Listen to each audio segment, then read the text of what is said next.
A large percentage of the population is disabled, but just because some people aren't disabled doesn't mean that they can't become disabled. What happens if at the time of your death and you're leaving assets to these kids?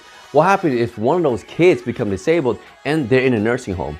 See, so often we think about the older generation being the one that has problems, but that's not always the case. We've had situations where our clients have had a child who was in a car wreck and has a head injury, or they develop some sort of disease or Parkinson's or early onset Alzheimer's. My guess is that you don't want to leave assets to a nursing home. You want to leave them for the benefit of the child in the nursing home, and that's where a special needs trust plan comes in. We're talking about an estate planning tool that will preserve the benefits that the disabled individual might be receiving, and often those benefits are so critical. One of the ways that we can do that is set aside assets for those individuals. See, these assets will improve the quality of life after we're gone.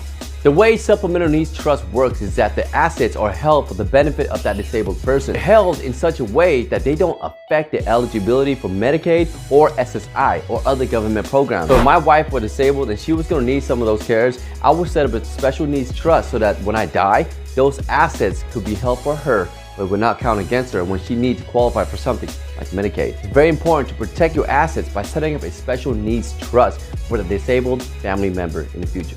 For more information, give me a call.